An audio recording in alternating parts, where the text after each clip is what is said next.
Assalamualaikum. Apa kabarnya hari ini? Tentu baik-baik saja. Bertemu lagi dengan saya, Rosalinda. Di sini kita akan membahas menunda pernikahan dini, pilihan yang seman. Dunia telah berubah. Mau tidak mau, remaja harus mengikutinya. Mengikuti bukan berarti kita mau melakukan apapun, tetapi kita harus selektif memilih dan memilahnya. Kendalanya adalah kadang kita dikatakan gak gaul kalau enggak mengikuti, dan orang tua serta masyarakat akan menilai kita anak nakal kalau kita berlebihan mengikutinya. Remaja harus pandai menempatkan diri dalam pergaulan yang serba modern seperti saat ini. Perkembangan ukuran dan bentuk tubuh beserta organ spesial yang menyertai seringkali menyita pikiran remaja. Di masa-masa remaja ini, pertanyaan-pertanyaan menggunung di sekitar perkembangan fisik dan psikologis remaja. Cantikkah saya? Normalkah ukuran tubuh saya? Menarikkah saya? Adalah contoh pertanyaan-pertanyaan pada diri remaja. Sebenarnya yang disebut normal atau ideal itu ukurannya apa? Dan siapa yang berhak untuk ngasih batasan?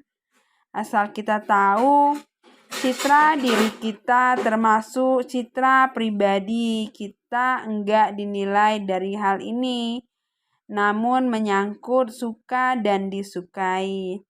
Aspek psikologis menggunakan perasaan dan pikiran, dan aspek sosial di mana norma-norma yang ada ikut mengaruhi dalam satu kesatuan.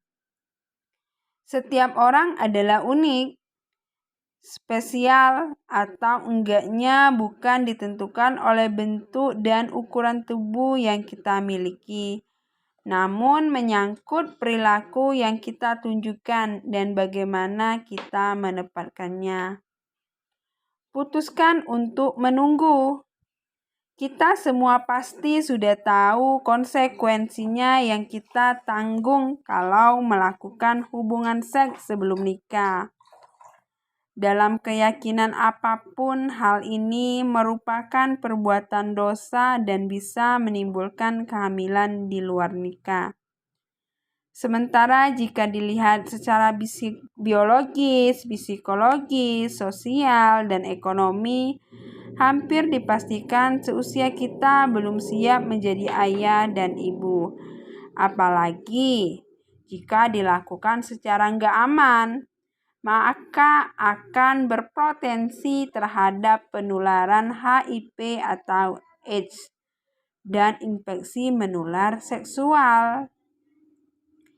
Dalam pertemanan atau di lingkungan kita pun bisa menjadi nggak percaya diri, nggak pede.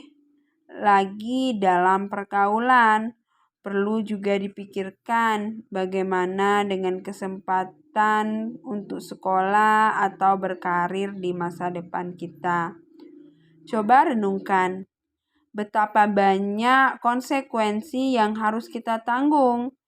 Sementara jika kita menunda hubungan seks hingga yang sah dalam perkawinan, kita dapat menghitung keuntungan-keuntungan yang bisa didapat. Yang pertama, kesempatan untuk menikmati hidup dan merencanakan masa depan. Dengan menunda hubungan seks memberikan kita lebih banyak waktu untuk menikmati hidup. Bermain bersama teman-teman, belajar tentang mengenal lawan jenis, belajar tentang menyiapkan diri untuk pernikahan, dan dapat menyiapkan diri untuk meraih masa depan yang baik. Yang kedua, terhindar dari stres. Tentu saja, kita nggak perlu stres setiap hari memikirkan apakah pacar kita akan hamil atau enggak. Kita nggak perlu memikirkan bagaimana kalau kita nggak perawan lagi, atau nggak perlu memikirkan apakah kita terkena HIV, AIDS, serta infeksi menular seksual lainnya. Yang ketiga, lebih percaya diri atau pede. Kita lebih yakin dengan konsep diri kita, bangga dan menjadi percaya diri. Dengan memandang diri lebih positif akan membantu kita untuk memandang orang lain secara positif. Termasuk hubungan yang kita bangun. Kita menjadi percaya diri karena melakukan hal-hal positif dan merasakan kebahagiaan dan kepuasan hidup. Yang keempat, membuat hidup lebih sehat. Menunda hubungan seks menghindari risiko penyakit dan kerusakan terhadap tubuh kita. Kita dapat menjaga tubuh kita dan orang lain dari penyakit dan kerusakan. Jadi, kalau tubuh sehat, kita dapat melakukan aktivitas secara baik dan menyenangkan. Jawab pos menuliskan bahwa salah satu sebab kanker serviks pada wanita adalah karena menikah di usia di bawah 18 tahun. Usia kalian baru 12-15 tahun. Jadi sepantasnya lah kalau belajar untuk meraih cita-cita.